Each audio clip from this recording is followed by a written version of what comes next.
Coucou mes petits chéris, donc on se retrouve aujourd'hui pour le petit message du jour du lundi 29 mars 2021. C'est toujours le même principe, mic, l'âge trompette. Vous choisissez un des deux. Moi, je vous donne un petit message qui vous accompagne toute la journée. On va prendre l'oracle du peuple végétal pour commencer cette belle semaine. J'espère que tout le monde va bien, que vous prenez soin de vous. Et surtout que vous vous faites passer en priorité, mes chéris. C'est très important. Vous d'abord, les autres après. Ok? Allez, on y va pour commencer cette belle semaine.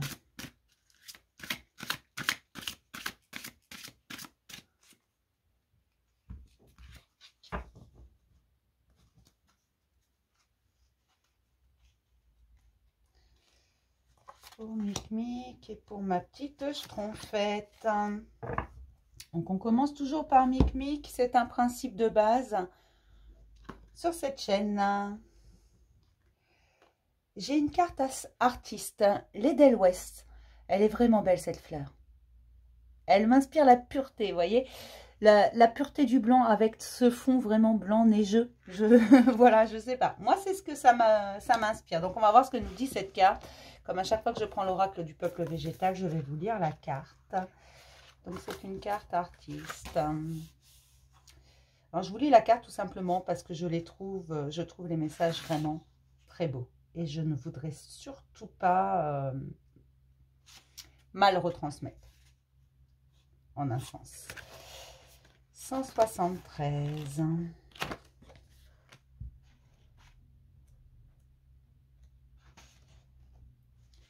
L'Edelweiss. Le courage n'est pas une absence de peur, mais une détermination à les dépasser. C'est pas parce qu'on est courageux qu'on n'a pas peur. Tout le monde éprouve la peur. Le courage, c'est juste pouvoir dépasser ses peurs, passer outre.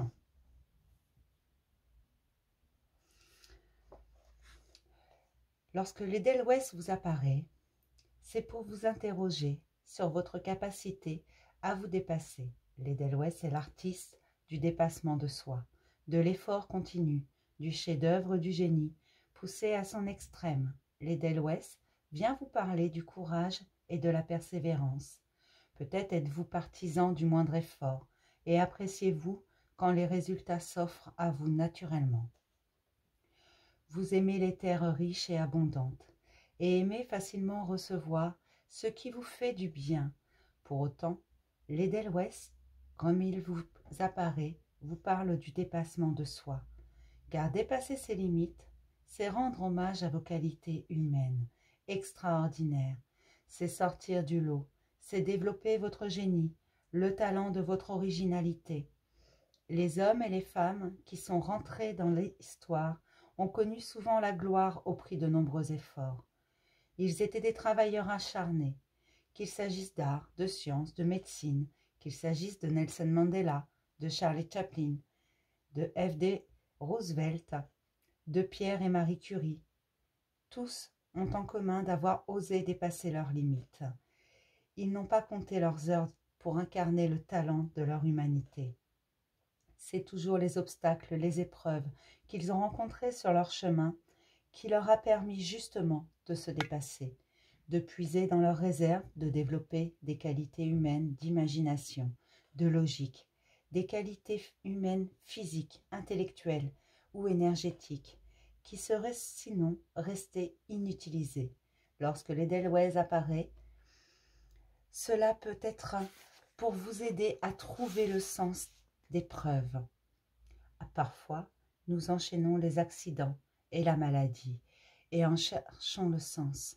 Parfois, nous pouvons croire que le sort s'obstine sur nous. Il n'en est rien. La vie vous invite à révéler au monde le meilleur de vous-même. C'est votre nature.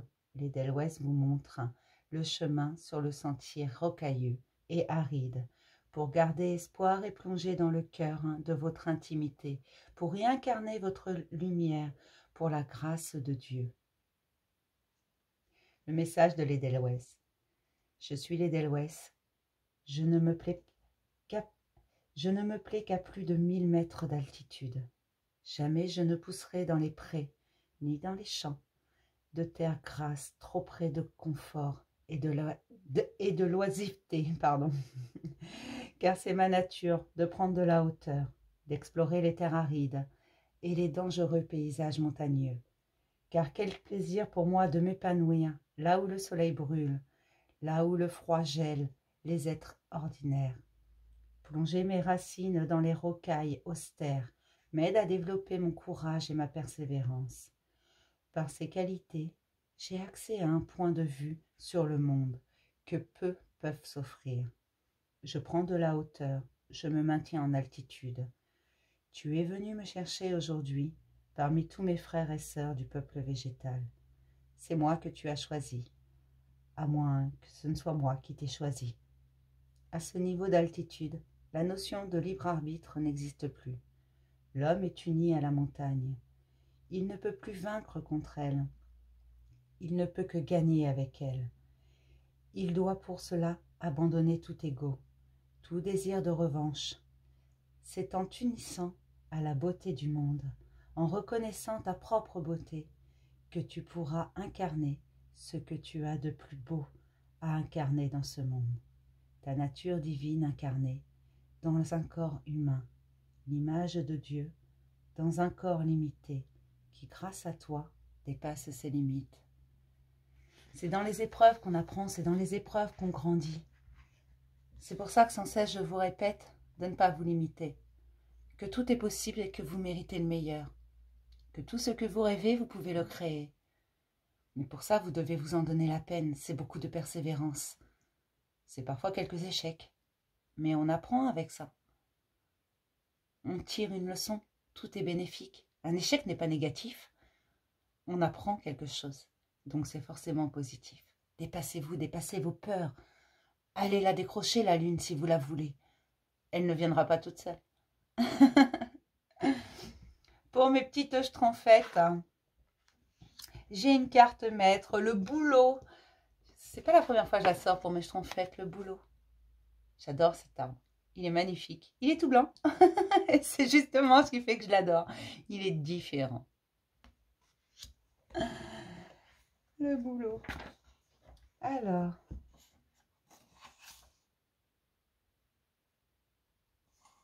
Là. 27.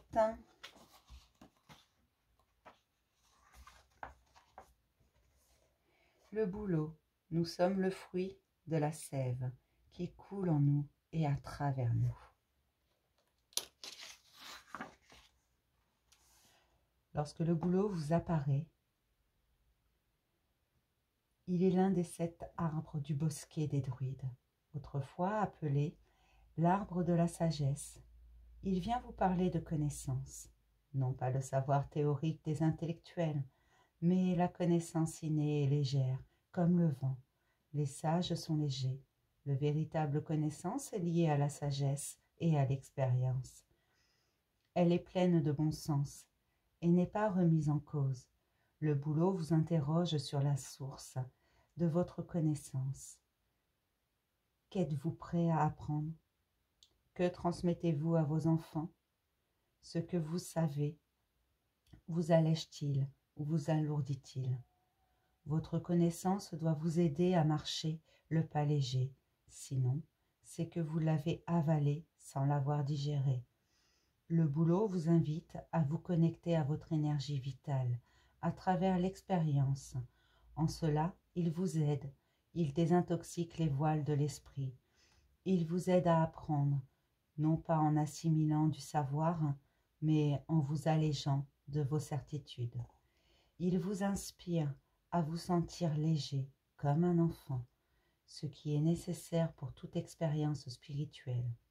Enfin, le boulot vous interroge sur l'immortalité. Vous sentez-vous immortel, vivant? On ne rallonge pas sa vie en retenant nos richesses, nos connaissances, notre capital. Au contraire, la durée de vie est liée à notre capacité à laisser circuler, à transmettre, à éduquer. Il y a une forme d'insouciance enfantine dans l'énergie du boulot. Méditer sous le boulot, c'est avant tout se relier à votre légèreté, à ce qui circule en vous, Lorsque vous cessez de vouloir contrôler, maîtriser, savoir, comprendre, diriger et surtout retenir, l'enfant dans le ventre de sa mère n'a besoin d'aucune volonté, ni savoir pour organiser sa croissance. La constitution de son corps se fait sans effort. Sous le boulot, vous vous laisserez toucher par la vie qui circule en vous. Vous savez, osez le mouvement, le changement, la transmission. Asseyez-vous sous un bouleau. Laissez-vous toucher par la grâce, la légèreté et l'harmonie.